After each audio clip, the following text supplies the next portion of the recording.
皆さんこんにちは。日本将棋連盟棋士七段の村中修司です。今回はですね、将棋ウォーズで指しました対局の解説編をお届けいたします。今回の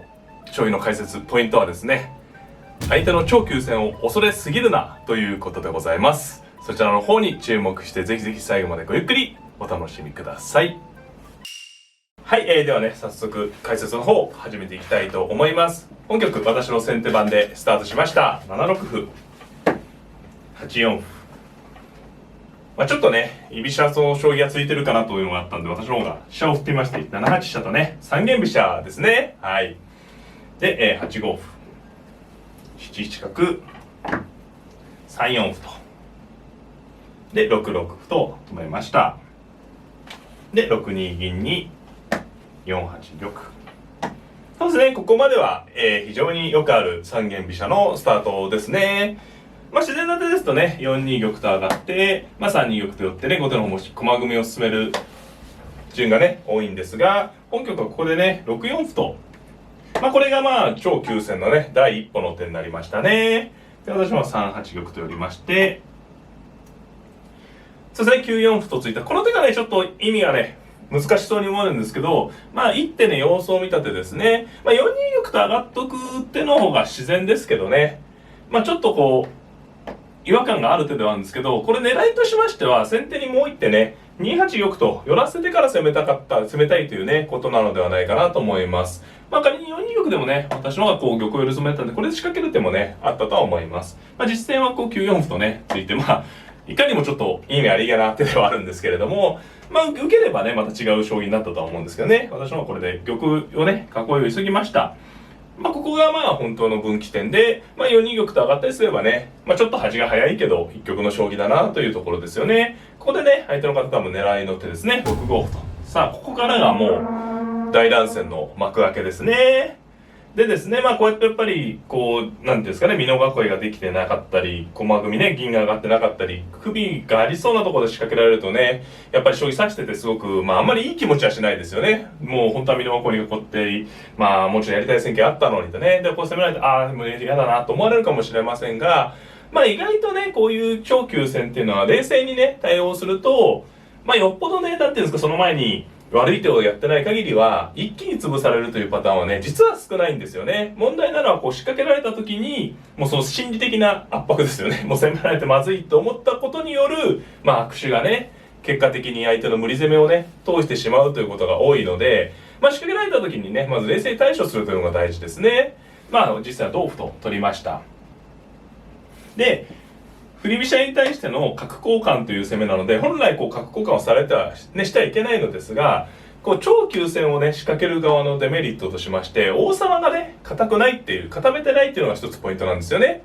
こう王様を、普通の急戦ですとこういう形で、ある程度囲えた状態で攻めてくるんですけれども、そうすると私のね、まずこちら側も手が安心するわけですよね。なので、相手の陣地が整う前に攻めてくるっていうことは、イコール、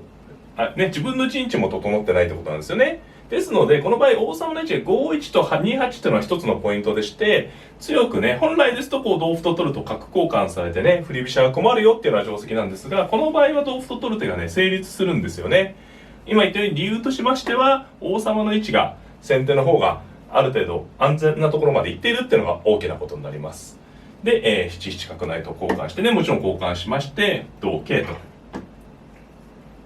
ここでね、8六歩と突くような手もあるんですけれども、8六歩ですと、同歩、同飛車に、やはり、5五角とか、8八飛車というようなね、ぶつけて戦うような字もありますかね。これも大乱戦ですね。あるいはこう、飛車をなってこさせて、ぶつけるようなイメージで指すような順もありますね。この場合もいずれにしてもね、本来こうなってしまうと大失敗。ね、飛車がさばかれて大失敗なんですが、繰り返しなんですけど、王様の位置がね、玉対結果ある程度安全なところに逃げてますから、この差でね、十分振り飛車も戦えると。で、本局はここで相手の方がね、6七角取ったんですよね。これが実は9四歩とついた手のね、狙いの一つだと思うんですよね。なんでこれとこれが関係あるのかなと思われるかと思うんですけど、これね、こうついてないまで形でこうだったんですよね。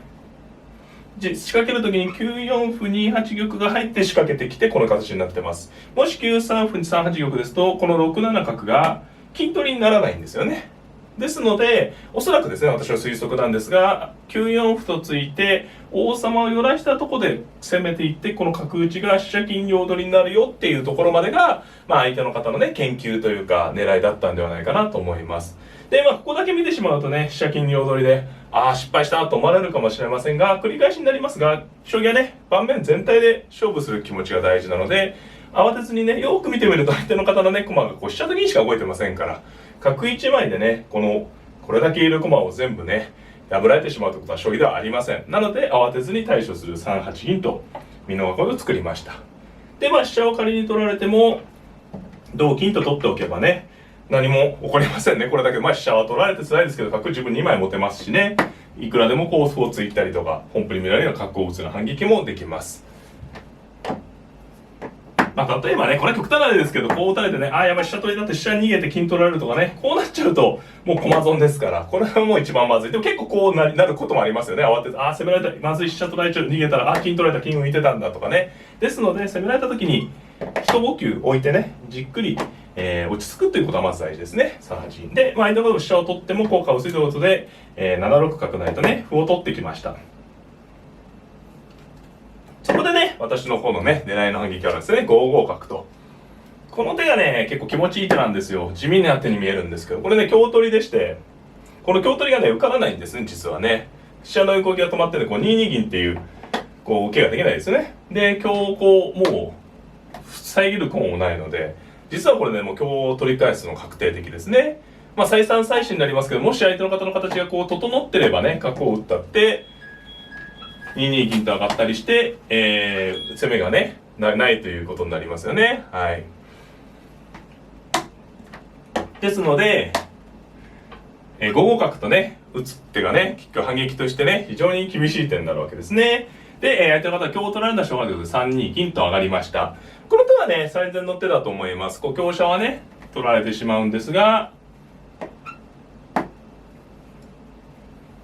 3三桂とね、飛ぶことで、馬をね、封印したということですね。ただね、やっぱり香車をダイレクトに取れたっていうのはね、ポイントです。どうですか皆さん、この局面ね、ご覧になって、先にね、攻められてしまって、怖い思いはちょっとしたかもしれませんけど、冷静に見ると、自分の方が強毒であって、王様の硬さもね、この硬さ居玉ですよね。で、私の方は美濃囲いができているので、美濃囲い対、居飛車の形ということで、怖いところもないですからね、十分これ、なんていうんですかね、自分の方が、形勢が悪いって感じではないですね。むしろ先手ペースと言えるんじゃないですかね。こういうことでね、やっぱり反撃がね、効きやすいのでね、何より慌てないということは本当大事です、長級戦に対しては。はい。で、6四歩と伸ばしました。これもね、気持ちいいですね。相手が攻めてきたところを反撃していく手ですね。ただね、相手の次の手はね、すごくいい手でしたね。6六歩。この手ね、すごいいい手ですね。こういう手が一番、先手が恐れるべきはこういう手ですね。角が短期で入ってきて、飛車とかね、飛車交換とかなるには怖くないんですが、馬ができた後に、助っ人に成り駒ですね。特にと金が作られる展開っていうのは一番嫌で、やっぱ歩で何か取られるっていうのはね、戦力が全くなんていうんですかね、歩しか入ってこないんで、さっきみたいに角で飛車を取られるのはいいんですけど、と金を作られるだけは避けたいですね。で、6六すごくいい手です。で、歩を成られるの嫌なので、6四歩ないとね、先3歩で先に反撃します。これはね、歩をなると先に銀をポロはね、痛すぎますので、同銀と取ったんですが、6五香と。この歩の裏にね、香車を打つのが厳しい手ですね。これが歩をなってくれば、この場合は銀をボロッと取ってしまって、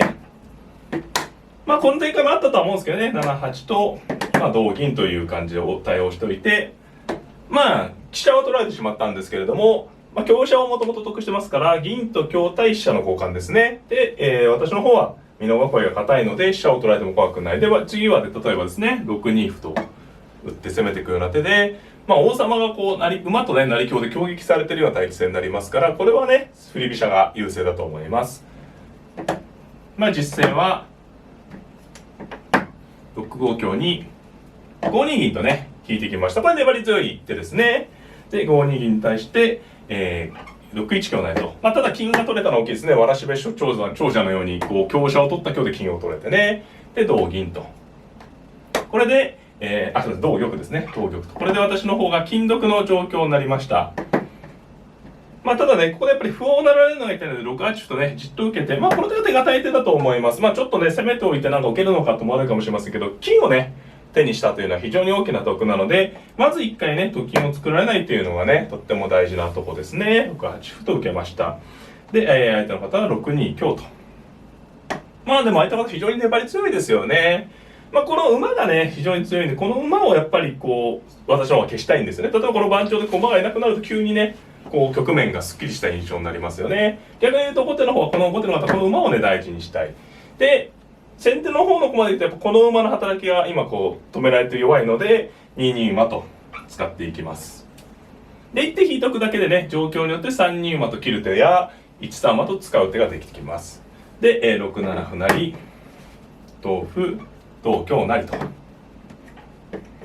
まあ香車がね、なってくるんですけれども、やはりここに歩をね、ダイレクトで歩を成られるよりは、香車がなってきた方がいいですよね。やはりね、先ほどこの時に、こうなられるよりは、歩を打って香車をね、打たれて香車でなられるんですけど、香車がなってきた方が、これすごい細かい差なんですけど、香車がなってきた方が、自分、先手としては受けやすいということですね。で、6八銀と上がりました。この手も地味ながら大事な手で、まあ、こうね、7七成香とこう取られるの嫌なんですよね。こう飛車を取ってくれればね、同銀でいいんですけど、こう7七香とこう取られると、桂馬をね、タダで取られるような感じになるので、6八銀と上がって催促しました。ね。で、まあ、これ7七成香なら同銀で問題ありません。で、7八成香と取って、同金とね。まあどこまでいってもね、先手の美濃囲いは硬いですよね。それはなぜかというと、やはり繰り返しになりますが、長久戦前にね、やっぱ王様を囲っているという貯金はね、裏切らないんですよね。で、6九飛車と打ってきました。でね、6七金打ち。そこの手がね、結構、まあこの場合いい手でしたね。まあ金取りこう取られてしまうとまずいんで、まあ普通に受けるならね、6七歩とか打つてあるんですけど、これですと香車を取られて結構ね、まあこの後が大変なんですが、まあ、金をね、ベタっと打ってしまってね、本来こう王様から反対方向に駒を打つのはちょっとね、もったい金持ってここに櫓作るような感じでもったいないんですが、この場合は馬取りで馬が逃げると、こう7九金と引くとね、飛車が逮捕できるんですよね。これが大きいですね。歩を打ってしまうとね、こう9九飛車の余地があるんですが、金を打てばね、馬逃げた時に金引いてね、飛車が逮捕ですね。ですので、同馬とね、相手の方取ったんですが、同銀と取ってね、一番、なんていうんですかね、先手にとって気がかりだった馬がの存在が消えて、はっきりね、これで先手ペースに なりました。で、9九飛車成とね、まあ飛車は、脱出したんですが、1三馬と引きましてね、まあ小回り的には、飛車角交換ですね。飛車角交換なんですが、まあ陣形がね、はっきりやはり差がありますよね。先手陣しかも遊び駒がね、ほぼないですね。この9九の香を取られた形ですけどね、遊んでないって、もう、相手の方やっぱり飛車とこの馬の差でね、やはり馬の方が、王様もね、場外ということで、はっきりね、優勢になってますね。はい。で、1三枚として8六歩とついてきました。で、同歩に、8七歩と。まあ、ただこれね、ぜひ参考にしたい手筋ですね。こう、美濃囲いが非常に硬い時に、まあ、無理くり金香でね、攻めていく手がないのでね、こう歩を垂らすことで、と金攻めというのは、どんな時もね、非常に有効な攻め方ですね。相手に渡す駒が歩しかないですからね、反動が少ないと。ただここでね、7四歩と。これが私の方も狙いの一手ですね。こう4六馬と引きたいんですが、まあこう引いといてもいいんですけど、こう単に引くとね、こう香車を打たれたりしていじめられるので、7四歩とね、それを逆算した手ですよね。放っておけば7三歩成、同桂7四歩とね、攻めていくとこう王様と飛車がね、接近してるので非常に厳しい攻めになります。まあ、実際は7四歩に同歩と取ったんですが、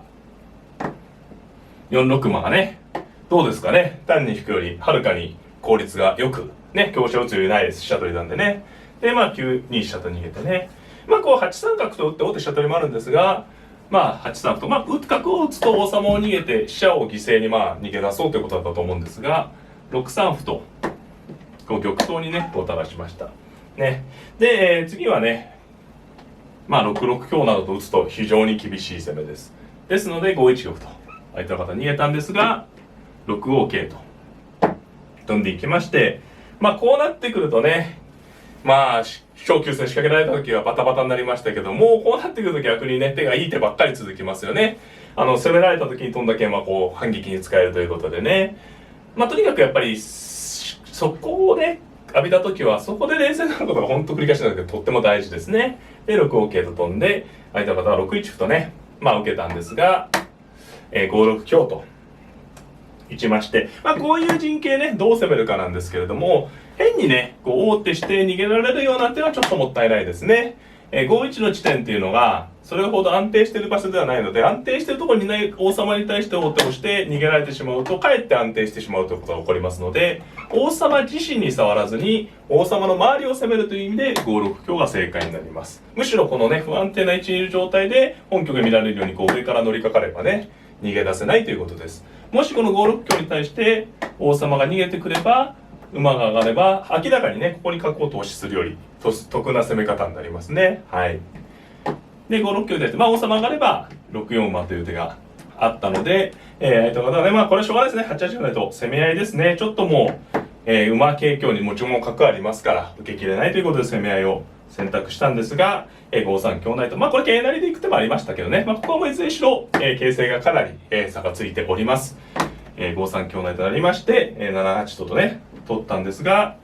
金をねボロッと取られたのは痛いですけれども繰り返しになりますが、美濃囲いはまだ無傷であります。9九馬と取ったのが決め手ですね。9一馬ですね。9一馬取ったのが決め手ですね。これでね、飛車取りですし、こう飛車がね逃げたりしてもこうまた飛車取りでね攻めてくる、あるいは8四角という手もねもう強烈な手なんですよね。ですので、9一馬に対して実際は同飛車と取ったんですが、6二角と打ったところで相手の方の投了となりました。以下はですね、6二角に対して同歩と取る一手なんですが、同歩成と取ればぴったりのね即詰みということで、6二角の局面での投了もやむを得ないですね。はい、皆さんいかがだったでしょうか。まずね長久戦というね大乱戦だったんですけれども、自分がこう進めていくプランと全く違ったような大乱戦になることってね将棋指しってあると思うんでね、そういった時に一番大事なことはとにかく落ち着いて冷静にね対処することです。まず気持ちを落ち着けてね冷静に局面全体を見ることがその長久戦を咎めること、あるいはまた自分のペースでね戦う秘訣になります。ぜひぜひ参考にしていただければなと思っております。この動画が良かったなという方はグッドボタンを、チャンネル登録の方もぜひぜひよろしくお願いいたします。それではまた、さようなら。